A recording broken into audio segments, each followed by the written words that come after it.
তোমাদেরকে আমি আবারও বলছি, এখন যে টপিক্সটা আমি তোমাদেরকে আলোচনা করতেছি এটার starting point this one, but এর যে টাইপস গুলো আছে এগুলো একেবারে তুমি বিভিন্ন সময় পাবলিক পরীক্ষার কোশ্চেন গুলো খুঁজে দেখিও, দেখবা যে very very very very very very important question, এবং এখানে এই লোকোমোশন দিয়ে আসেই সব সময়। তো লোকোমোশন বলতে আমরা প্রথমেই বলেছি যে Hydra shift it's position on self or self mediated way in need of physical demand. তাদের ফিজিক্যাল ডিমান্ডের জন্য তারা যখন শিফট করে তাদের পজিশন, সেটাকেই কিন্তু আমরা বলছি যে কি locomotion of Hydra.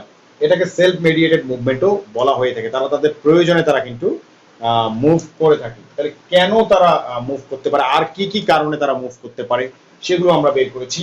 To overcome adverse situation, যদি কোনো অ্যাডভার্স সিচুয়েশনে তারা ফেস করে তাহলে সেটাকে ওভারকাম করার জন্য কিন্তু তারা লোকোমোশন করে। রিপ্রোডাকশনের জন্য যদি প্রয়োজন হয় যে reproduction, this is the not suitable place so need to move the other place, তাহলে এটাও কিন্তু রিপ্রোডাকশনের জন্য কিন্তু তারা কি করতে পারে, মানে তাদের পজিশনটা চেঞ্জ করতে পারে, শিফট করতে পারে, বা লোকোমোশন বা মুভমেন্ট হতে পারে। ফুড কালেকশন, তারা যখন দেখা যাচ্ছে they need to food to get, so on that time for food collection they need to move from one place to another place. Protection, যদি প্রোটেকশনের কথা চিন্তা করি, when they face the lots of enemy or like that anything come towards them, so on that time they need to have protected thyself, so on that times they can shift their position.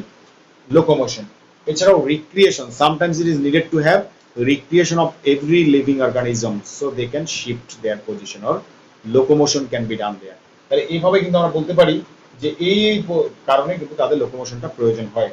এবার যেটা খুব important জিনিস সেটি হচ্ছে তাদের যে locomotion types গুলো আছে সেগুলোর ক্ষেত্রে কিন্তু আমরা ওইটা একটু জেনে আসি। চলো, এই যে আমরা এবার আসো প্রথম যে টাইপসটা আছে লোকোমোশন অফ হাইড্রা, এই লোকোমোশন অফ হাইড্রার ফার্স্ট টাইপসটা হচ্ছে লুপিং। লুপিং মধ্যে আমরা যখন দেখবো যে এই কোশ্চেনটা কিন্তু খুবই ইম্পর্টেন্ট এবং এটা পরীক্ষায় সবসময় আসে। কোনটা বলতো? Types of locomotion can ensure the long distance to cover. Looping, long distance, মনে রাখো এটা কিন্তু খুবই ইম্পর্টেন্ট এমসিকিউ।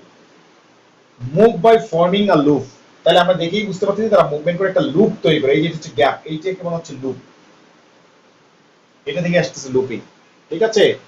এপিডার্মাল সেল কনস্ট্রিংড, মানে এই যে দেখো এই বাইরের দিকের যে সেলগুলো থাকে এটা কনস্ট্রিংড হয়ে গেল, চাপা, মানে আমি যখন এরকম সোজা ছিল এরকম বাঁকা করলাম মানে কনস্ট্রিংড হয়ে গেল। লুপিং, এপিডার্মাল সেলগুলো কনস্ট্রিং এট ওয়ান সাইড, ঠিক আছে, ওয়ান সাইড, এই যে ভিতরের দিকের অংশটা মনে করো কনস্ট্রিং হয়ে গেল, আর আদার সাইডটা যদি দেখি সেটা এক্সপ্যান্ডেড, মানে এপিডার্মাল সেলের ক্ষেত্রেই এখানে আমরা একটা পয়েন্টই লিখতে পারি যে epidermal cell constringed at the starting time from one side, মানে স্টার্টিং টাইম একদিকে এপিডার্মাল, এইটাও তো এপিডার্মাল, এইটাও এপিডার্মাল, এমন না যে এটা ইন্টারনাল সেল বাইরের দিকে থাকে দুইটি। তাহলে epidermal cell at one side become constrict and other side become expanded, এটা হচ্ছে ফার্স্ট স্টেপ আমরা এখানে লিখেছি। ঠিক আছে।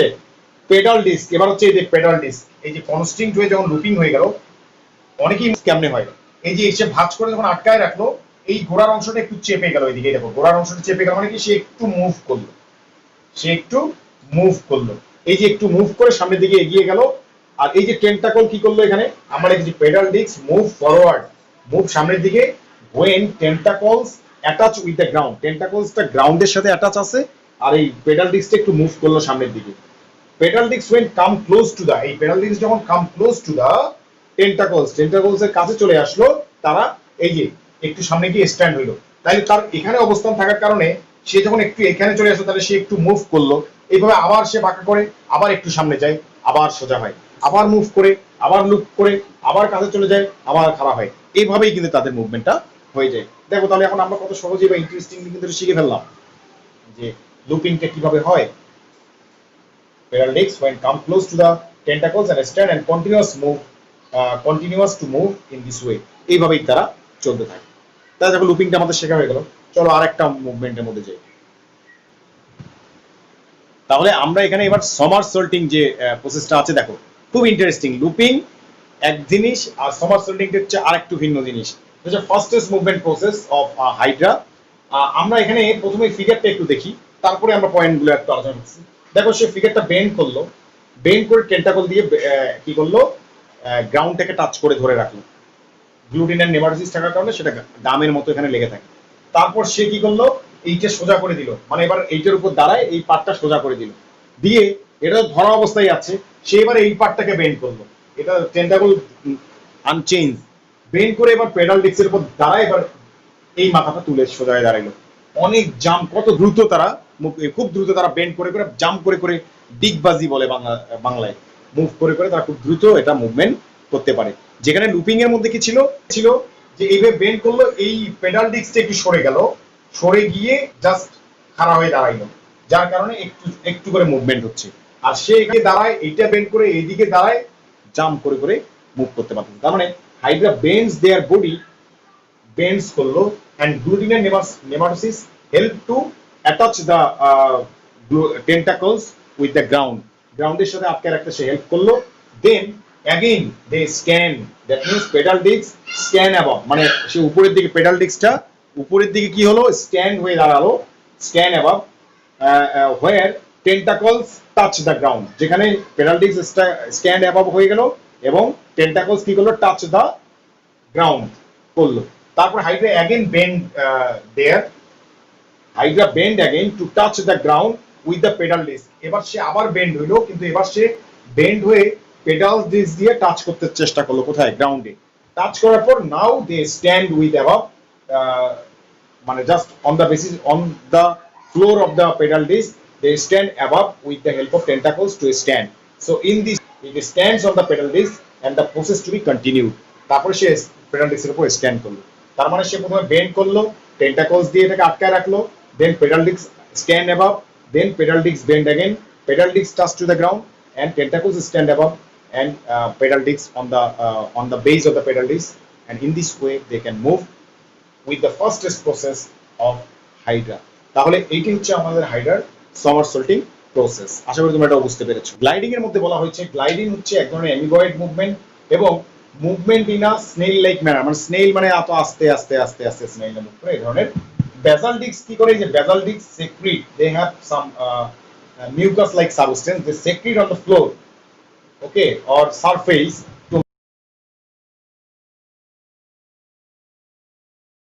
আস্তে কি করলো, ছেড়ে দিল, ঠিক আছে।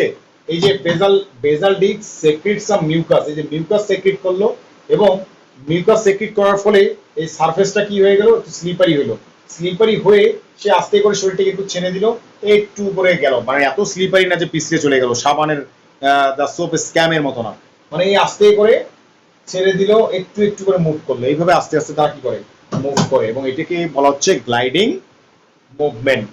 তাহলে গ্লাইডিং মুভমেন্টটাও আমরা আশা করি বুঝতে পারলাম। পরে আমরা লিখলাম যে ফ্লোটিং, স্ট্যান্ড উইথ টেন্টাকলস, মানে সে এই টেন্টাকলের উপরে স্ট্যান্ড করে, মানে সে নিচের দিকে থাকে, উপরের দিকে এটা ফ্লোটিং থাকে।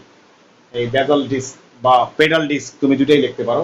বেসাল ডিস্ক ক্রিয়েট বাবল, এই এখানে এক ধরনের সেক্রেটরি পার্ট থাকে, তারা বাবল ক্রিয়েট করতে পারে, আর বাবল এরা সামনের দিকে ক্রিয়েট করে, আর এরা ওই বাবলের উপর ভেসে ভেসে ভেসে ভেসে ফ্লোট করে ওয়াটার সারফেসের মধ্যে সামনের দিকে এগিয়ে যায় বা মুভমেন্ট করে।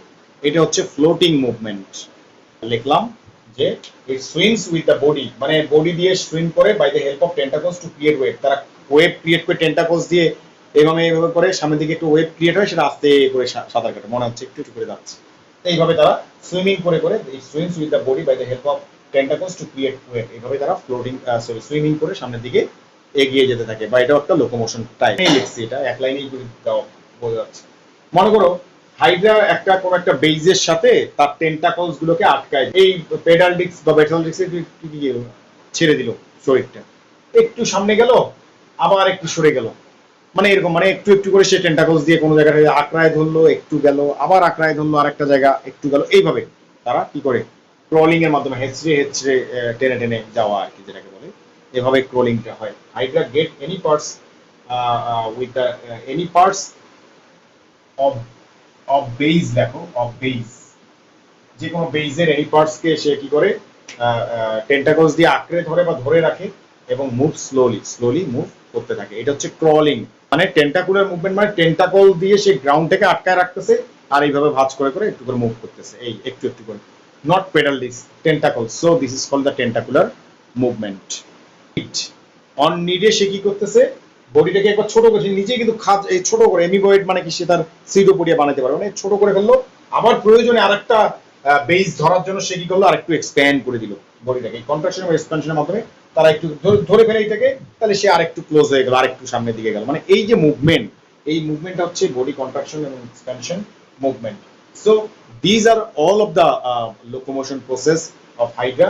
তাহলে এভাবেই আমরা হাইড্রার এই প্রশ্নগুলো আমরা শিখে ফেলবো, but maximum case looping and সমারসেল্টিংটাই বেশিরভাগ ক্ষেত্রে আসে স্পেসিফিক করে। তাহলে ওইটা তোমরা খুব ভালোভাবে শিখবে, আশা করি তোমরা বুঝতে পেরেছো।